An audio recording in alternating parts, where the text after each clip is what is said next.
So picture this. You're watching a high-stakes chess match, right? And one player is just completely dominating the board. Right, total control. Yeah, exactly. They've captured the opponent's queen, swept away the rooks, neutralized the knights. By every traditional metric, it's just an absolute blowout. Right. The player who's losing is down to, like, just a handful of pawns. But instead of resigning, that losing player reaches into their pocket, pulls out a match, and literally sets the physical chessboard on fire. Yeah, that's a very vivid way to look at it. I mean, so now the winning player holds almost all the pieces, but the table is burning down around them. The smoke is filling the room, and the tournament organizers are, threatening to cancel the entire event. Right, because you can win the game on paper, but if the environment itself becomes uninhabitable, those captured pieces really don't mean much. Exactly. And welcome to today's deep dive. I'm thrilled you could join us to unpack a massive, honestly, really complex puzzle. But before we really jump in, I need to establish some ground rules with you, the listener. Very important rules. Right. So our sources today cover highly charged geopolitical and military events. Specifically, we're talking about the ongoing military conflict between the second Trump administration and the Iranian regime, looking at the landscape as of late April 2026. And we really need to emphasize that we are not here to take political sides. Absolutely not. We do not endorse any specific viewpoints or policies. Our mission is strictly impartial. We're taking think tank reports, organizations like the Atlantic Council and CSIS, along with some recent intelligence dispatches, and we're just unpacking the factual content and the strategic ideas for you. Yeah, our focus is purely on the mechanics here. We want to understand the cause and effect of these decisions, stripping away the rhetoric to look at what's actually happening on the ground. Right. And the central question we're exploring today is really a paradox. How can a modern military force win seemingly every single tactical battle, yet still find itself stuck in a strategic deadlock? It's fascinating. It really is. So 2 months ago, the U.S. and Israel launched a massive military campaign against Iran.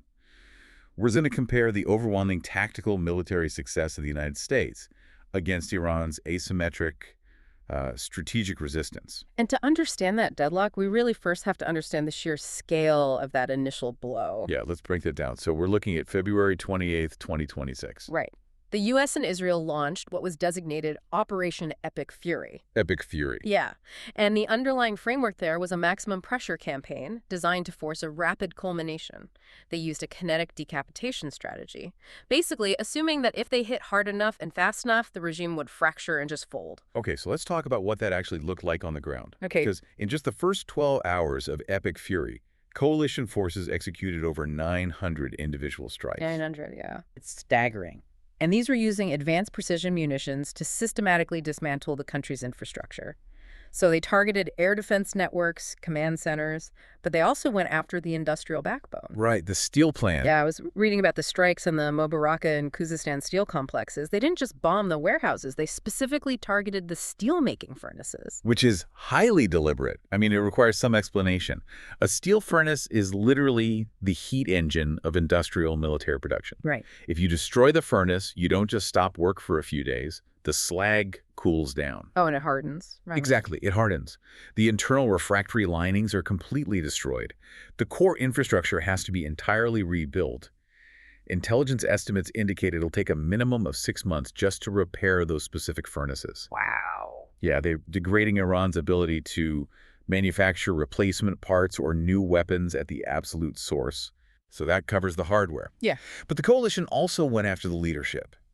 The decapitation strikes successfully assassinated Supreme Leader Ali Khamenei, along with over 250 top Iranian leaders. Right, a massive sweep. Yeah, military commanders, but also key diplomatic figures, like Ali Larijani, who had previously been central to international negotiations. Yeah, a huge blow. And then if we look at the pure military degradation, the coalition sank 92% of Iran's large naval vessels. 92%. Almost the entire large fleet. Right. And they destroyed 66% of the country's missile and drone production facilities. Within a single week, the volume of Iranian missile attacks dropped by 90%. I mean, by any conventional metric taught in a war college, that represents total dominance of the battle space. You've eliminated the adversary's leadership, destroyed their heavy naval capabilities, and basically neutralized their air power projection. Which brings up a fundamental question, I think, about how we define winning. Because if a military takes out the enemy's leader, sinks 92% of their ships, and vaporizes their factories, history usually dictates the war is over, right? The enemy surrenders. Normally, yes. So why didn't Tehran just capitulate? Well, the assumption was that a regime already fractured by domestic protests and massive economic strain would just collapse under catastrophic military losses. But Tehran recognized a very stark reality. Which was? They could never win a conventional symmetrical fight against the combined U.S. and Israeli militaries, so they just abandoned the conventional fight entirely. They just stopped trying to fight that way. Exactly. They shifted their strategy from trying to win battles to simply enduring the strikes while imposing unsustainable costs on the U.S. and really the rest of the world. I see. So if they can't fight the U.S. Navy ship for ship, they have to change the battlefield. They moved the conflict away from the skies over Tehran and relocated it to the world's most vulnerable economic choke point. The Strait of Hormuz. All right. On March 4th, 2026, Iran officially closed the Strait of Hormuz. But wait, if the U.S. just sank 92% of Iran's large ships, how do they physically enforce a closure of a massive international waterway? That is where the asymmetry comes into play. The U.S. sank the destroyers and the frigates, but U.S. intelligence noted a crucial detail. 60% of the IRGC Navy, the Islamic Revolutionary Guard Corps Navy, was still completely intact. Because that 60% isn't made up of massive, easy-to-target warships. We were talking about their swarm fleet, right? Right. Fast boats and unmanned surface vessels. Yeah, Iranian Judiciary Chief Gholam Hossein Hosseini-Ejei basically outlined this tactic publicly.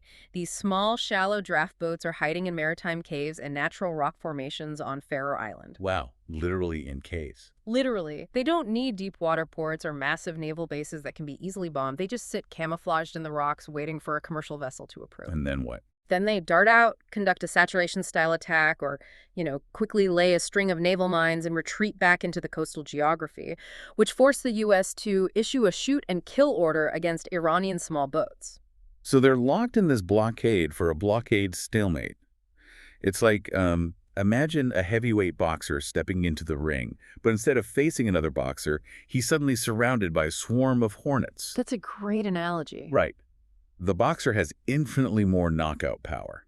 He can destroy any single hornet he punches, but he cannot protect every square inch of his body at all times, and the hornets are hiding in the crevices of the ring where his huge gloves can't reach. And the sheer annoyance and scattered pain eventually make it impossible for the boxer to stay in the ring. Exactly. But how does hiding a few boats in caves translate to a strategic victory against a global superpower? Well, to understand that, you have to look at the mechanism of global maritime shipping. Iran's primary objective with the swarm fleet is not to sink a heavily armored U.S. aircraft carrier. No, their goal is to project risk onto commercial entities. If they can prove that they can hit a civilian cargo ship or lay a single contact mine in the shipping lane, the maritime insurance markets react instantly. Oh, the insurance. Yeah. Organizations like Lloyd's of London will raise insurance premiums to astronomical levels. Because if the insurance premium to sail an oil tanker through the strait costs more than the profit the oil company will make selling the oil, the voyage becomes economically impossible. Exactly. The ships just drop anchor and refuse to move, which effectively weaponizes the global supply chain. Wow. Iran doesn't need a massive navy to blockade the strait. They just need to introduce enough risk to make the water uninsurable. So they shifted the center of gravity away from the physical battlefield inside their own borders and dropped it squarely onto the global economy. Okay, let's trace that economic fallout, because understanding the global pain really casts a shadow over those initial U.S. tactical victories. By freezing commercial traffic in the Strait of Hormuz, 20% of the entire world's oil and liquefied natural gas, or LNG, is suddenly trapped. Right, it just cannot get to market. And the market mechanisms reacted violently to that sudden supply shock. Brent crude oil surged past $120 a barrel, eventually peaking near $150. Which is huge. And for you listening, that hits directly at the local gas station. In the U.S., gas hit $4 a gallon, which is the highest it's been since 2022. But while $4 gas is painful for American commuters, the global ripple effects are genuinely destabilizing. Oh, yeah. Much worse elsewhere. Right, like Europe. Europe heavily relies on Qatari LNG to power its grid and heat its homes. With those shipments trapped in the Gulf, Europe is facing a second massive energy crisis. The European Central Bank actually had to pause their planned interest rate cuts, and economists are warning of severe stagflation risks. And further out, developing nations are facing catastrophic shortages. The Philippines had to declare a national state of energy emergency because they simply could not secure critical fuel deliveries. The crisis really scales dramatically depending on geography. The most acute suffering is happening immediately adjacent to the conflict in the Arab states of the Gulf. Yeah, I was looking at the dependency numbers for the Gulf states, and they are staggering. These nations rely on the Strait of Hormuz for 80% of their caloric intake. 80%. Right, because of the desert environment, they can't grow bulk staples domestically. They have to import them by sea. With the strait basically closed, 70% of their food imports were instantly disrupted. And you have major global retailers resorting to airlifting basic staples just to keep grocery store shelves stocked. Which is insane. You cannot efficiently airlift flour and rice for millions of people. That logistical nightmare caused consumer prices for food to spike by up to 120%. And the vulnerability extends to their basic survival infrastructure, too. Iranian strikes have targeted desalination plants along the coast. Wait, really? Desalination plants? Yes, and those facilities are incredibly fragile. They rely on massive intake pipes drawing water from the sea. If the water is mined or the facility itself is hit, the output stops immediately. And those plants provide 99% of the drinking water for countries like Kuwait and Qatar. I mean, you can survive a fuel shortage, but a drinking water shortage in the desert is a ticking clock. Exactly. The United Nations Development Program estimates that Arab nations could lose up to $194 billion in GDP as a direct result of this conflict. Which brings us to a major geopolitical irony. The U.S. military is technically winning the kinetic engagements, right? They control the airspace, they've destroyed the large military targets, yet Washington's own allies in the Gulf are furious. Very furious. Because these allied nations are bearing the severe economic and physical brunt of Iran's retaliation, and they had little to no say in the initial U.S. and Israeli attacks that triggered this whole phase of the conflict. Right. It raises a profound question about the limits of American coercive power. The U.S. has all the military might, but their diplomatic relationships are fraying because of the economic fallout. Right, the friction. And that friction with allies is not an accident. It is the intended outcome of Iran's strategic resistance. Tehran's goal is to actively isolate the U.S. diplomatically. Ah, I see. By inflicting this level of global economic pain, they hope the international community will turn against Washington. The calculus is that U.S. allies facing water shortages and the American public tired of paying exorbitant prices at the pump will eventually apply enough political pressure on the U.S. government to force them to back down. So Iran is attempting to turn a massive U.S. military success into an unmanageable diplomatic liability. Precisely.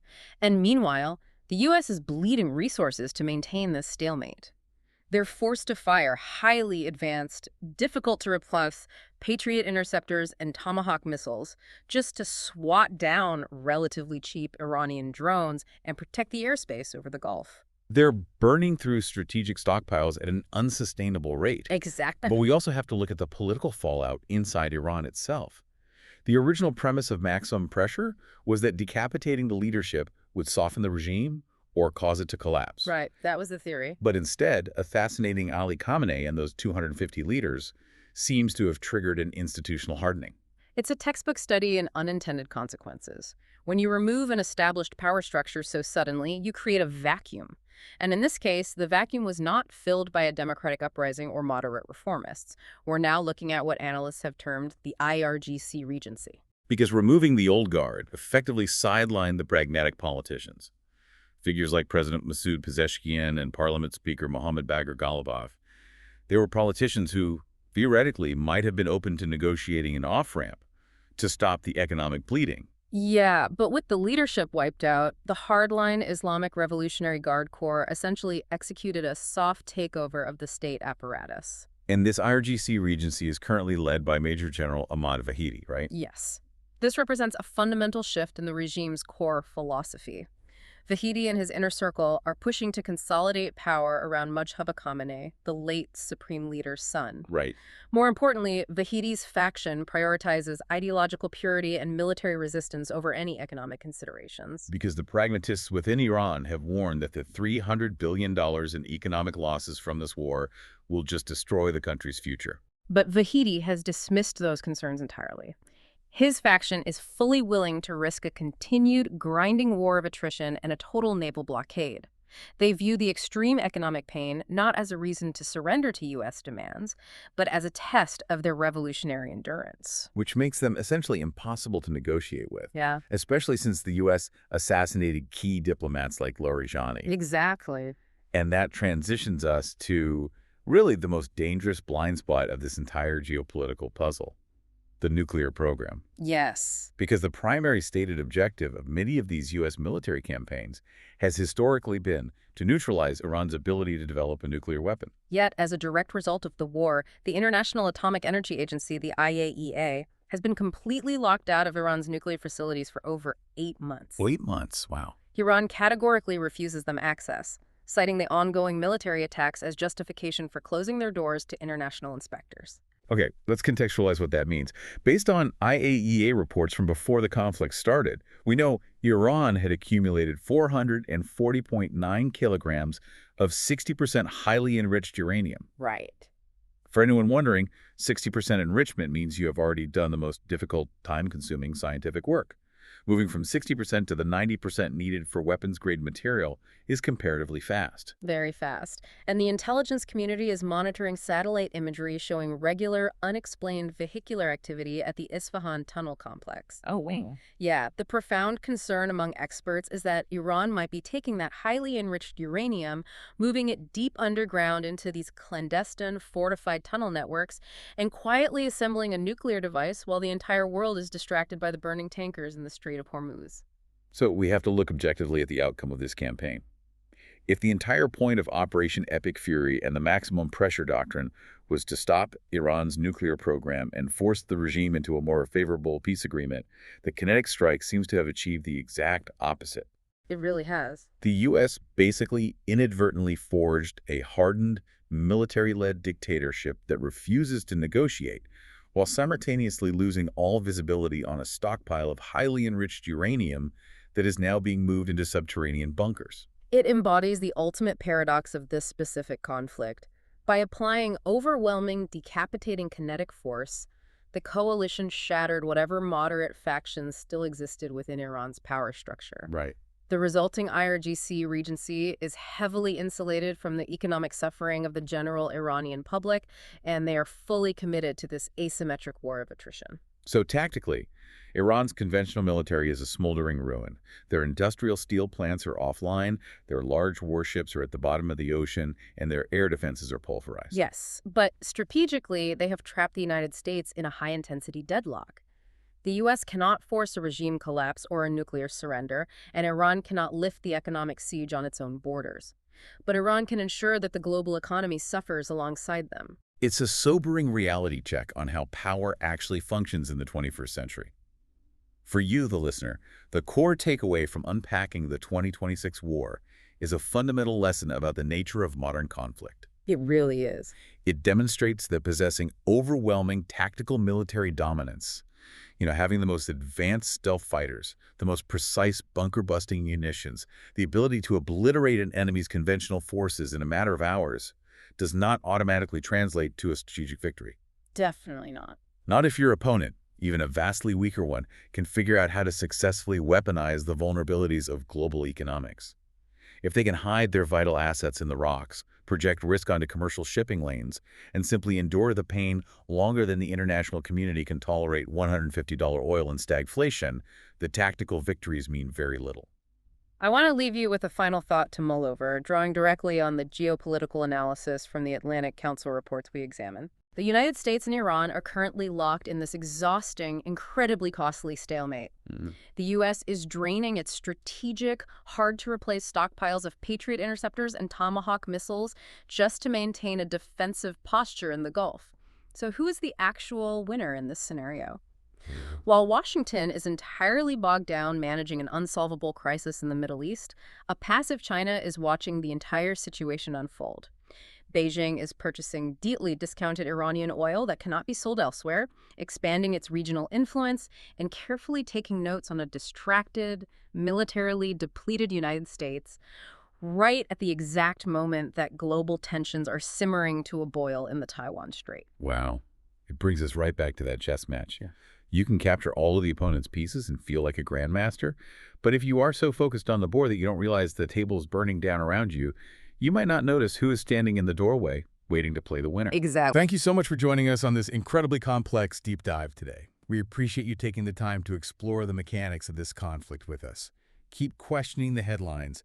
Keep looking beneath the surface to understand how things really work, and we will catch you on the next one.